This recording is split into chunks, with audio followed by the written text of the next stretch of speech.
5 News at noon starts now. Coming up, the FAA taking the rare step of cutting flights at dozens of major airports. Why 10% of flights are being grounded and what it means for your next trip. And 5 News reporter Bill Russell is live in Fayetteville with the changes planned for Highway 112. That's just ahead. We're currently seeing those clouds that were a little bit on the stubborn side earlier this morning, but luckily they've actually since dissipated, and a lot of areas seeing those sunshine across the board. Really, northwest Arkansas was just socked in that cloud cover from pretty much sunrise all the way until about 10, 11 a.m. But we were seeing that clearing, which is what was expected this afternoon. We'll get some sunshine that'll help us warm our temperatures the rest of the afternoon. And our current temperatures right now, we're sitting at 62 degrees in Huntsville, 66 in Fayetteville. It's definitely a lot cooler here in northwest Arkansas because we had that cloud cover hanging on for just a little bit longer. And it looks like Fayetteville already up to 72, just like that. And we're sitting at 74 degrees in Fort Smith, 68 here in Boonville. So those temperatures pretty much right on par for what we're going to be ending things for later this afternoon, which is generally speaking middle to upper 70s across the board. And in our other communities, 75 here in Charleston, 67 in Oark, 68 in Springdale, 65 degrees in Rogers, 71 in Siloam Springs.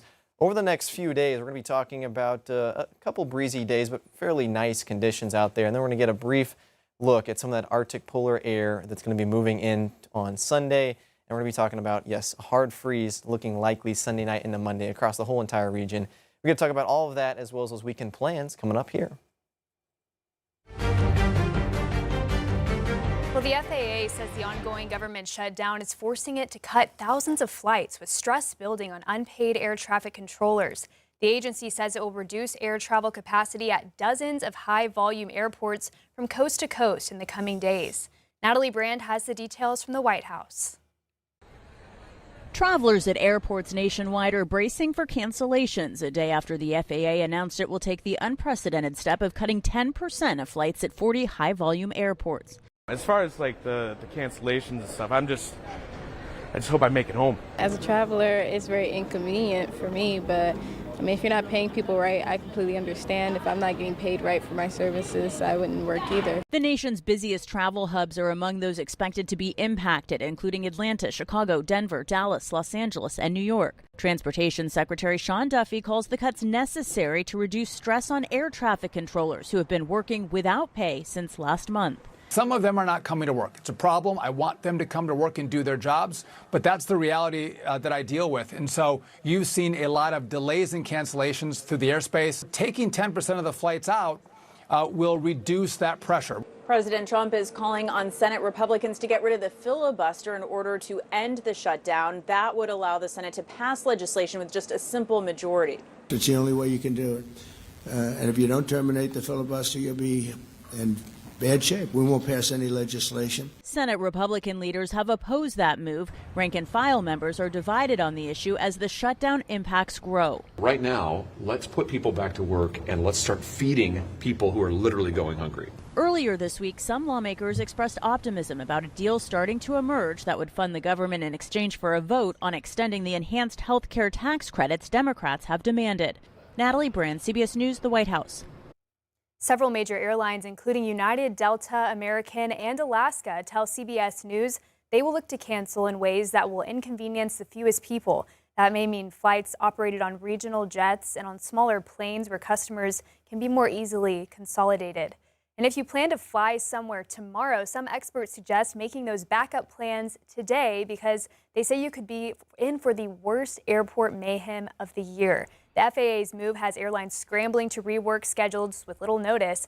One airline executive warned some passengers may be stranded, while others could see last-minute cancellations. And carriers say they're trying to keep customers informed, but with so many flights impacted, travelers might not get much warning if they are affected. Well, Jimmy Kimmel says his show team is forming a food donation center on their studio's back lot. It's in response to the threat to SNAP benefits for millions of people. The announcement says the effort will support the Los Angeles Food Bank and the St. Joseph Center and suggests people who can't donate to the Jimmy Kimmel Live Center give it to a food bank near them. For a list of food banks in Northwest Arkansas and the River Valley, you can visit our website, 5newsonline.com. At the bottom of a community center. It's a grand social experiment. an interesting foray into fine dining for the masses. People with less money pay less than people with more money. Longtime food writer Mark Bittman recently launched Community Kitchen. Here's how the restaurant works. Diners reserve a seat online. The menu is set each night, but guests book at one of 3 different price points, $15, $45, or $125, all based on what they can afford. No questions asked. I trust that people are not going to try to game the system. The pay what you can model isn't new, but the organizers behind Community Kitchen say there is something novel about their approach. Is this going to be like... Executive Director Ray Gomes says Community Kitchen isn't only focused on making food accessible for diners, but also sustaining those who provide the food.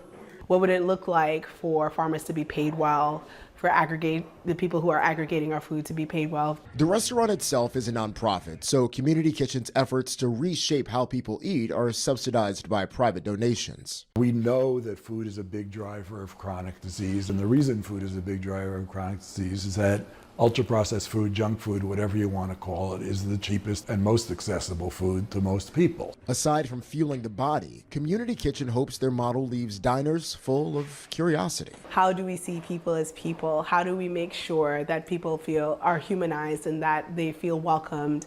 As you know, our chef would say that you're in your favorite cousin's house. Creating connection, one bite at a time.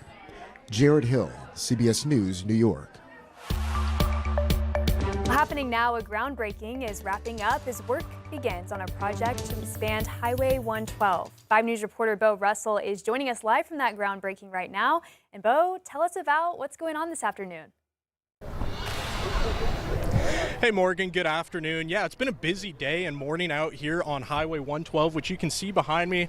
The highway itself is very busy, as you can see with the hair all over the place. But I'm joined today by State Representative Robin Lundstrom. Robin, can you tell us all what's going on here today?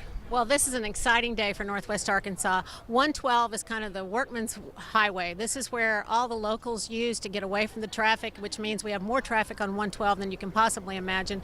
And it's needed to be expanded for years. So today we're kicking it off. It's starting now, which is incredible for Northwest Arkansas. We need that extra expansion. Absolutely, and we heard today about how fast this area is growing. Is this going to take some of the pressure off of the highway? Yes, it will take some of the pressure off of the highway, but Northwest Arkansas is growing. We're going to need to put more money in highways in this area than we ever have before, but this kicks it off, and this is what needs to happen. And finally, we heard a little bit about something that makes people's ears raise a little bit. There's going to be some roundabouts. Can you talk about that? Yes, there are going to be some roundabouts, about 28 of them. And supposedly that helps with traffic flow and cuts down on accidents. We've gotten used to roundabouts. We can handle it. We're adults. We can handle it. But it's going to have quite a few on there because it's a very long stretch of 112. So it starts today. Well, Representative, thank you so much. This has been a project, a decade in the making.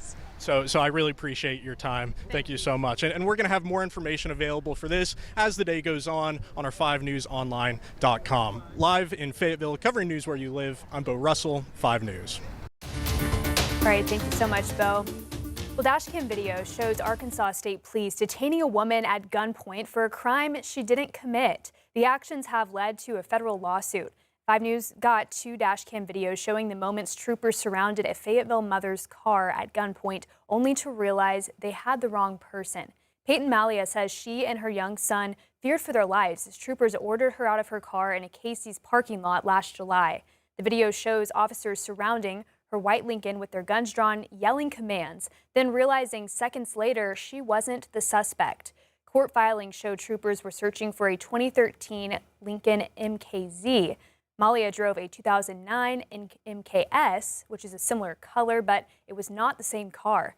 Malia has filed a federal lawsuit accusing 4 troopers of unreasonable and excessive deadly force in a busy Casey's parking lot.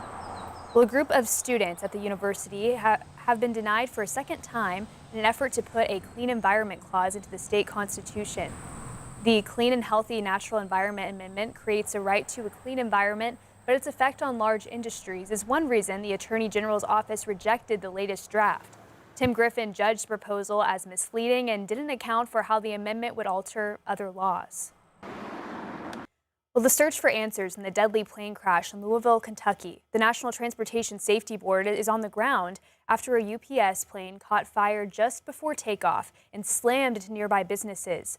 A warning that you're about to see a plane crash, which might be difficult for some viewers. The plane was loaded with 38,000 gallons of fuel, leading to a series of massive, deadly explosions. Flight 2976 started down the runway. As it reached 200 miles per hour, the NTSB reports the area near the left wing was on fire.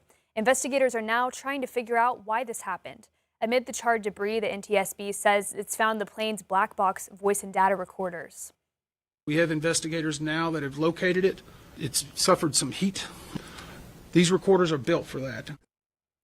They hope the information will help them better understand what happened in the moments before the fiery crash.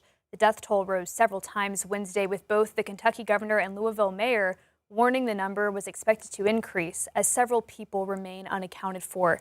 At least 14 people were believed to be missing as of Wednesday night, the governor's office said.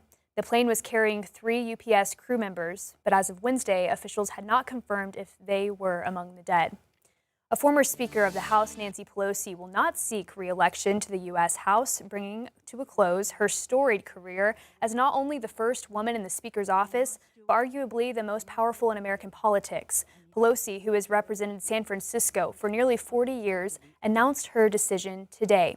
Appearing upbeat and forward-looking as images of her decades of accomplishments filled the frames, she said she would finish out her final year in office, and she left those who sent her to Congress with a call to action to carry on the legacy of agenda setting both in the U.S. and around the world.